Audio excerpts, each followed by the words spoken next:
La Russie n'est pas seulement le plus grand pays du monde. C'est une terre où la réalité semble presque impossible. Des villes réparties sur 11 fuseaux horaires,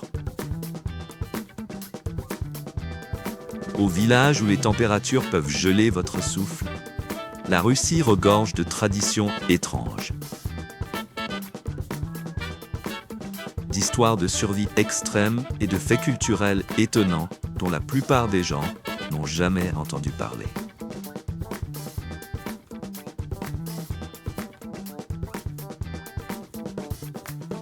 Dans cette vidéo, nous allons découvrir 15 choses incroyables sur la Russie qui vous feront voir ce pays d'une manière totalement différente.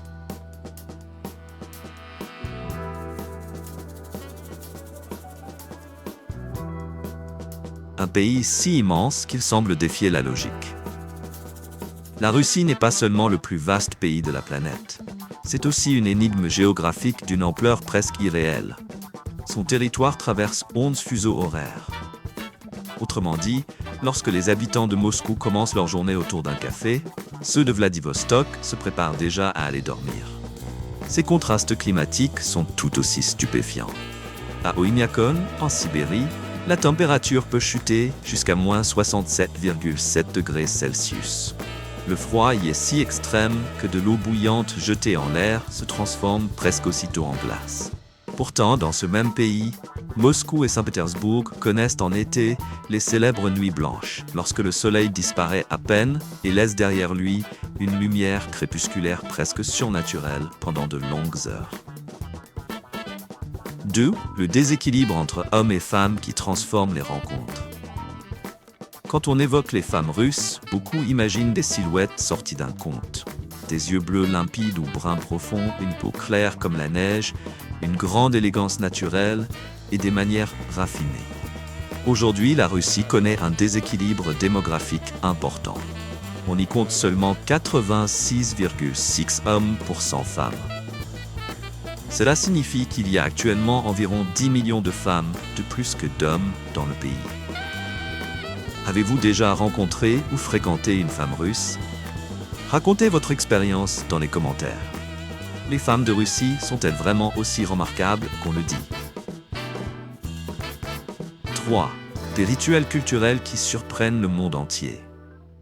Chaque mois de janvier, des milliers de Russes plongent dans des lacs et des rivières gelées, souvent découpées en forme de croix, alors que la température est fréquemment inférieure à 0 degré Celsius. Ce rituel orthodoxe sacré, appelé bain de l'épiphanie, est considéré comme un moyen de purifier l'âme et de fortifier le corps. Mais les traditions étonnantes ne s'arrêtent pas là. Avant de partir en voyage, qu'il s'agisse d'une simple course ou de vacances d'un mois, les Russes s'assoient quelques instants en silence chez eux. Ce moment de recueillement est censé éloigner le malheur et préparer l'esprit à ce qui les attend. Alors, qu'en pensez-vous ? Oseriez-vous plonger dans un lac glacé en plein hiver ou préféreriez-vous rester bien au chaud près de la cheminée ? Dans la rue, les Russes sourient rarement aux inconnus. Si vous traversez Moscou et adressez un sourire amical à quelqu'un que vous ne connaissez pas, ne soyez pas surpris s'il vous regarde comme si votre comportement était étrange. Pourtant, une fois qu'une amitié est créée, vous découvrez souvent des personnes profondément chaleureuses, sincères et généreuses. L'hospitalité russe est célèbre, mais elle obéit à des règles non écrites. Il ne faut jamais arriver les mains vides dans une maison russe. Une bouteille de vodka, des chocolats ou des fleurs sont des cadeaux classiques qui expriment le respect. Et à propos des fleurs, voici un détail essentiel. Pour une célébration, il faut toujours offrir un nombre impair de fleurs. Les nombres pairs sont réservés aux funérailles, et se tromper peut provoquer un sérieux malentendu. 4. Survivre dans les environnements les plus extrêmes de la Terre.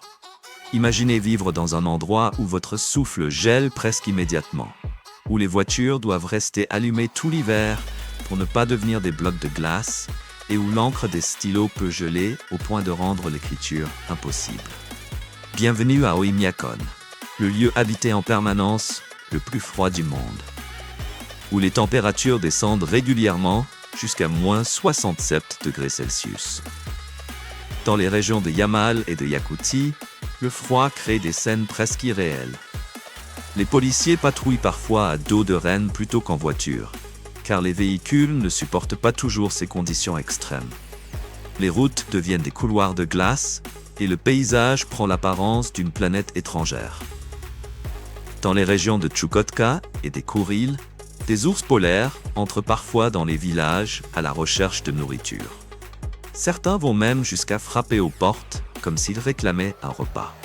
Les autorités demandent régulièrement aux habitants de rester chez eux la nuit, car personne ne peut prévoir quand un ours blanc rôdera dans les rues.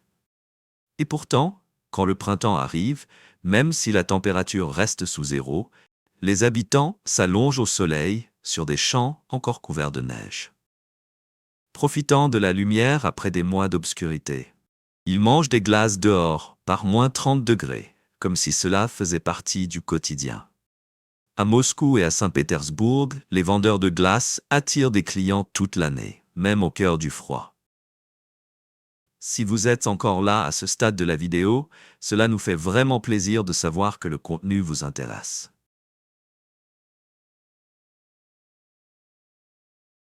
Les Tchoukches. Le peuple Tchoukche vit dans la région de Tchoukotka, au nord de la Russie, où l'hiver peut durer jusqu'à 9 mois.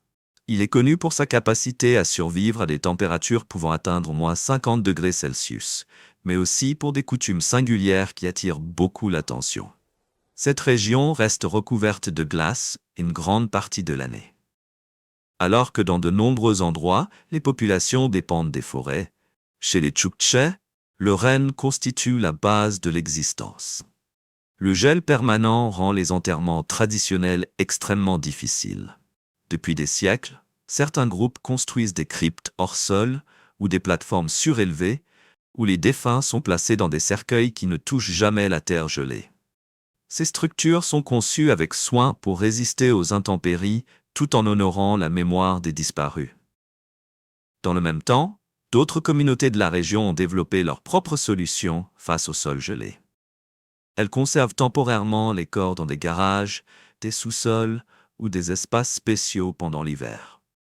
Lorsque l'été arrive et que la terre se ramollit, les enterrements ont lieu dans des cimetières situés là où le pergélisol est moins profond ou absent, ce qui permet de creuser les tombes plus facilement.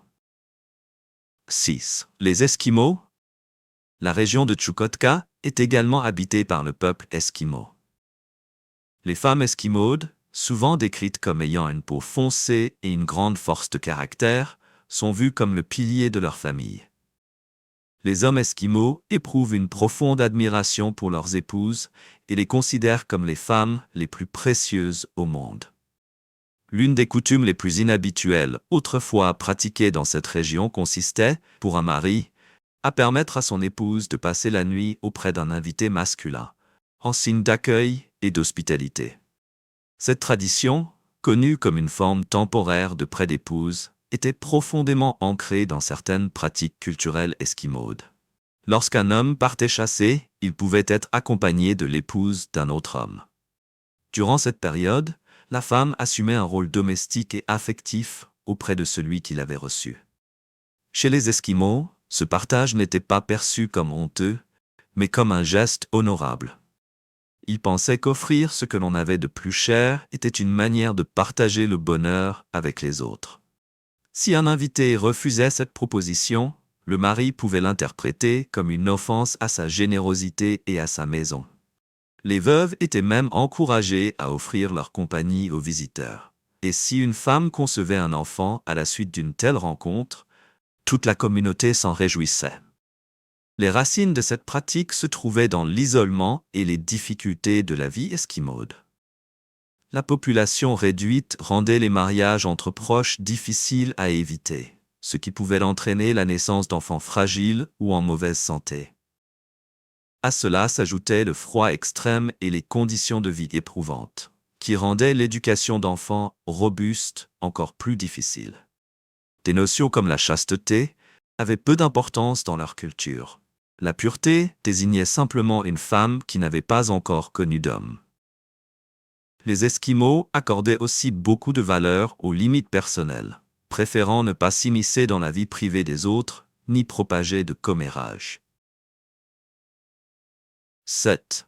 La guerre du gouvernement contre la lingerie en dentelle. Voici une loi si étrange qu'elle pourrait sembler inventée, et pourtant elle est bien réelle. Depuis le 1er juillet 2014, la Russie interdit l'importation et la production de lingerie en dentelle et en maille.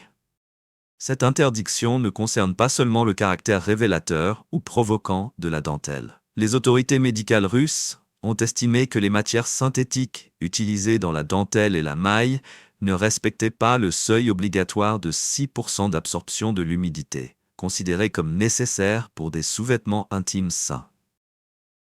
La plupart des matériaux synthétiques employés dans les culottes en dentelle n'absorbent que 3 à 3,6% d'humidité. Ce qui, selon les responsables, pourrait nuire à la santé intime et provoquer divers problèmes médicaux. Cette loi ne s'applique pas uniquement à la Russie. Elle s'étend aussi au territoire de la Biélorussie et du Kazakhstan. Donc, si vous prévoyez un voyage en Russie, il serait peut-être plus prudent de laisser votre lingerie en dentelle préférée à la maison, à moins de vouloir en discuter autour d'un thé avec les agents des douanes à l'aéroport. 8. Une fertilité record qui dépasse l'imagination. La Russie est connue pour détenir de nombreux records, dont certains liés à la naissance sont absolument extraordinaires. Au XVIIIe siècle, une femme russe nommée Valentina Vassiliev, paysanne du district de Chouïa, est devenue célèbre pour sa fertilité presque incroyable. En 40 ans, elle aurait donné naissance à 16 paires de jumeaux, 7 séries de triplés et 4 séries de quadruplés. Au total, elle aurait mis au monde 69 enfants, tous ayant le même père, Féodor Vassiliev. Un tel chiffre semble presque impossible à concevoir. Mais l'histoire ne s'arrête pas là. Après Valentina, Féodor s'est remarié et a eu 18 autres enfants avec sa seconde épouse. Au total, cela faisait 87 enfants, dont 82 auraient survécu et grandi en bonne santé. Dans un tout autre domaine de la vie russe, Saint-Pétersbourg est une ville célébrée pour son apport à l'art, en particulier au ballet. Elle est souvent présentée comme l'un des berceaux du ballet classique. Pour maîtriser cet art exigeant, les danseurs doivent posséder un talent exceptionnel, mais aussi consacrer leur vie entière à un entraînement et à des performances d'une rigueur extrême. La recherche de la perfection passe par la douleur et le sacrifice. Ongles abîmés, peau meurtrie et pieds déformés font partie du prix silencieux payé pour la beauté que le public admire sur scène. Les danseurs de ballet évoluent avec des pointes qui les obligent à porter tout le poids de leur corps sur leurs orteils. Cette pression constante entraîne des ongles épaissis, une peau durcie et parfois des blessures douloureuses. Ils doivent aussi porter des costumes très ajustés, conçus pour révéler chaque mouvement, mais qui peuvent les faire se sentir contraints et épuisés. Comprendre ces difficultés nous permet d'apprécier davantage le courage, la discipline et l'endurance de ces artistes remarquables. 9. Le passé du président.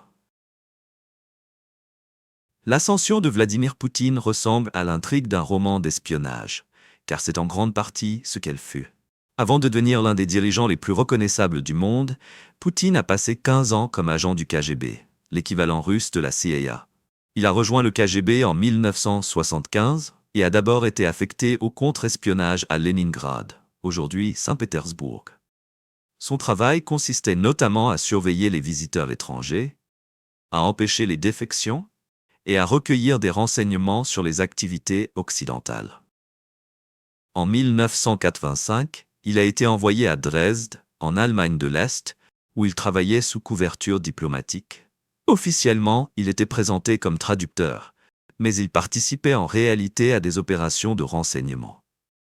Pendant son séjour à Dresde, Poutine a assisté à la chute du mur de Berlin et à l'effondrement du gouvernement communiste est-allemand.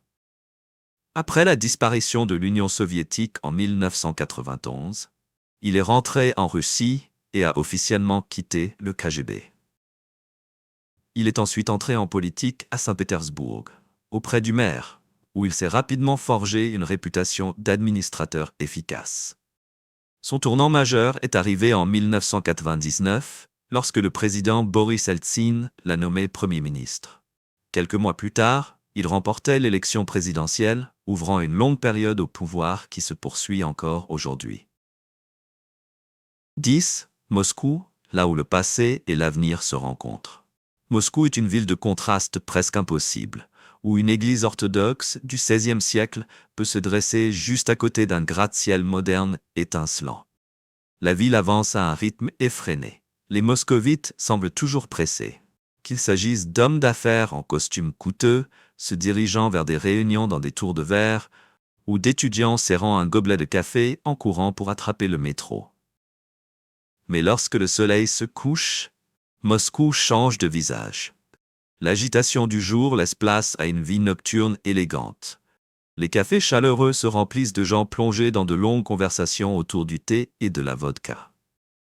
Les théâtres de renommée mondiale présentent des spectacles qui seraient, dans n'importe quel autre pays, le sommet d'une saison culturelle. Le métro de Moscou mérite une attention particulière, car le qualifier de simple réseau souterrain reviendrait à dire que la chapelle Sixtine n'est qu'une salle au plafond peint. Chaque station ressemble à un palais enfoui sous terre, décoré de fresques, de lustres en cristal, de colonnes de marbre et de sculptures détaillées. La station Komsomolskaya évoque une salle de bal d'un palais tsariste. La station Mayakovskaya, elle, ressemble à une cathédrale futuriste, avec ses arches en acier inoxydable et son plafond couvert de mosaïques. En hiver, lorsque les températures tombent à moins 20 degrés Celsius, les moscovites ne se cachent pas chez eux. Ils acceptent le froid, marchent dans les rues enneigées avec de luxueux manteaux de fourrure, boivent du vin chaud sur les marchés de Noël et considèrent le paysage gelé comme un simple décor du quotidien. Étrangement, lorsque mars arrive et que la température remonte à 0 degré, les habitants commencent déjà à enlever leurs manteaux les plus lourds et annoncent l'arrivée du printemps. Pourquoi les Russes choisissent l'Ada plutôt que le luxe? Promenez-vous dans n'importe quelle ville russe et vous découvrirez un paradoxe automobile qui déroute les visiteurs étrangers. Des Mercedes-Benz passent devant des restaurants luxueux, des BMW remplissent les parkings des centres commerciaux haut de gamme. Mais lorsque l'hiver arrive et que les routes deviennent des plaques dangereuses de glace et de neige, un seul véhicule semble vraiment dominer le paysage russe. La modeste Lada. La Lada ne gagne aucun concours d'élégance. Elle n'est pas luxueuse, elle n'est pas particulièrement confortable et elle n'impressionne certainement personne à l'entrée d'un hôtel chic. Mais ce qui lui manque en sophistication, elle le compense par une fiabilité obstinée. Pendant que les voitures allemandes de luxe luttent contre la neige épaisse et que leurs moteurs souffrent du froid extrême, une Lada n'a souvent besoin que d'un tour de clé pour démarrer et avancer normalement. L'écart de prix est considérable. Une Lada neuve coûte entre 9 000 et 20 000 $, soit 7 à 10 fois moins cher que des modèles comparables de Mercedes ou de BMW. Mais les Russes ne la choisissent pas uniquement parce qu'elle est abordable. Ils la choisissent parce qu'elle incarne quelque chose de profondément russe. La capacité de tenir bon, de fonctionner lorsque tout le reste échoue et de continuer à avancer même quand les conditions deviennent presque impossibles. 12. La culture du thé qui réchauffe l'âme. Si le café représente le battement de cœur de l'Italie, alors le thé est le souffle même de la Russie. En Russie, le thé n'est pas seulement une boisson. C'est un rituel presque sacré qui rassemble les familles, scelle les amitiés et apporte de la chaleur pendant les mois d'hiver, parfois interminables, qui peuvent durer jusqu'à 8 mois dans certaines régions. Au centre de cette culture se trouve le samovar, une bouilloire métallique ornée qui sert à la fois d'objet pratique et de point de rassemblement social. Famille et amis se réunissent autour de lui, se versent des tasses fumantes et partagent histoire, nouvelles du jour et conversations prolongées. Au lieu de mélanger directement le sucre dans le thé, certains gardent un morceau de sucre ou une cuillerée de miel dans la bouche en buvant le liquide chaud. La douceur se dissout alors progressivement à chaque gorgée, créant une saveur changeante qui enrichit l'expérience. Le thé est souvent accompagné de confitures de fruits, de biscuits Barranca et de pain noir, ce qui lui donne une identité très particulière. Dans la culture russe, proposer du thé à un invité n'est pas une simple politesse. C'est une expression fondamentale de l'hospitalité. Aucun visiteur ne quitte normalement une maison russe sans avoir reçu au moins une tasse de thé. Et refuser cette invitation peut être perçu comme profondément offensant. Le service du thé peut durer des heures, avec plusieurs infusions et des conversations sans fin. 13. La vodka, l'âme liquide d'une nation. S'il existe une chose capable de symboliser l'esprit de la Russie, c'est bien la vodka. Plus qu'une simple boisson, elle est profondément liée à l'histoire, à la culture et au quotidien du pays. Elle représente l'amitié, l'unité et d'innombrables récits devenus légendaires. La vodka russe traditionnelle contient généralement 40% d'alcool et est distillée à partir d'ingrédients comme le blé, la pomme de terre ou le seigle. Elle est réputée pour sa limpidité et sa pureté, ce qui explique pourquoi la vodka russe est depuis longtemps considérée comme l'un des meilleurs spiritueux au monde. En Russie, la vodka ne se déguste pas lentement comme le vin. Elle se boit d'un geste franc. Après avoir vidé son verre, il ne faut pas le reposer immédiatement sur la table. Il est préférable de le garder un bref instant à la main, en signe de respect. Toutefois, boire de la vodka sans raison est mal vu, car chaque toast doit avoir un sens. Les Russes ne boivent pas sans prononcer quelques paroles de bienveillance. Le toast le plus courant est « za zdorovye », qui signifie « à la santé » ou « à l'amitié ». Ainsi, si un jour vous êtes invité à partager un verre de vodka en Russie, acceptez-le sans hésitation, car il ne s'agit pas seulement d'alcool, c'est une expression de l'âme russe. 14. L'impôt sur la barbe qui existe encore. Si vous êtes un homme barbu et que vous pensez vous installer dans ce vaste et magnifique pays, vous devriez peut-être réfléchir un instant. Il existe en Russie une règle assez inhabituelle, un impôt sur les longues barbes. Cette mesure a été introduite en 1698 par l'empereur Pierre le Grand après son voyage en Europe, où il avait remarqué que peu d'hommes des nations considérées comme avancées portaient la barbe. Souhaitant donner à son peuple une apparence plus raffinée, il a instauré cette taxe pour décourager les hommes de conserver leur barbe. On pourrait croire que les vieilles lois disparaissent avec le temps, mais même après 400 ans, celle-ci n'a pas été totalement oubliée. À l'époque, les hommes étaient taxés selon la longueur de leur barbe. Plus elle était longue, plus ils devaient payer. Même ceux qui portaient seulement un peu de pilosité faciale étaient censés contribuer. Voilà pour la théorie. Dans la pratique, aucun organisme officiel ne collecte aujourd'hui cet impôt, et il n'existe pas de sanctions pour ceux qui l'ignorent. Donc, si vous rêvez de faire pousser une barbe assez longue pour la tresser, vous pouvez rester tranquille. 15. Échapper aux embouteillages avec des ambulances et des chars. Alors qu'à Dubaï, certains imaginent des taxis volants pour fuir les embouteillages, les Russes ont développé leur propre méthode, à la fois créative et audacieuse, pour contourner la circulation. Certains louent tout simplement un véhicule rapide que la police de la route arrête rarement, une ambulance. Grâce à ce choix, ils peuvent emprunter les voies prioritaires et éviter de rester bloqués dans de longues files de voitures. Résultat, certaines ambulances assurent désormais du transport de passagers en plus de leur fonction médicale. Il existe même des personnes qui modifient leurs véhicules personnels pour les faire ressembler à des ambulances, afin de rouler dans les voies réservées et de dépasser les limitations habituelles. Face à ce phénomène, les autorités russes procèdent parfois à des contrôles aléatoires des ambulances. On trouve même en ligne des annonces proposant des services de taxi-ambulance pour environ 6 000 roubles, soit près de 65 $ de l'heure. Mais l'histoire ne s'arrête pas là. Dans certaines provinces russes, vous pourriez croiser des civils circulant à bord de chars. Cette scène peut paraître incroyable, mais elle n'est pas totalement inhabituelle en Russie, un pays qui possède plus de chars que n'importe quelle autre nation. Les véhicules militaires réformés ou dépassés peuvent être légalement vendus à des particuliers après avoir passé des contrôles de sécurité. Bien sûr, tous les équipements militaires ne sont pas accessibles à la propriété privée. Donc, si vous voyez un tel engin, ne paniquez pas. Ce qui ressemble à un char peut en réalité être un véhicule militaire réaménagé. Par exemple, le véhicule blindé amphibie BRDM est souvent transformé en cabine de pêche à 4 roues ou en bureau mobile blindé. Sa version civile coûte environ 2 millions de roubles, soit environ 21 700 $. Conclusion. Ces 15 faits ne révèlent qu'une petite partie d'un pays qui s'étend sur 11 fuseaux horaires et rassemble une diversité culturelle plus vaste que celle de continents entiers. La Russie est un lieu où les traditions anciennes cohabitent avec l'innovation moderne, où la survie a nourri la créativité et où l'impossible finit par devenir ordinaire.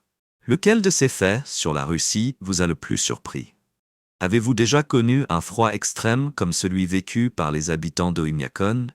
Pensez-vous pouvoir survivre dans un endroit où votre souffle gèle presque instantanément? Dites-le nous dans les commentaires et indiquez aussi quel aspect de la vie russe vous aimeriez découvrir davantage. Si vous avez regardé jusqu'ici, nous sommes ravis de savoir que cette vidéo vous a plu. Appuyez sur le bouton « J'aime » pour nous montrer que ce contenu vous intéresse. Et si vous regardez depuis votre téléphone, n'oubliez pas d'appuyer sur le bouton « Hype » juste en dessous. Cela ne prend que quelques secondes, mais cela peut aider cette vidéo à toucher beaucoup plus de monde. Merci beaucoup d'avoir passé ce moment avec nous aujourd'hui. Nous vous souhaitons le meilleur.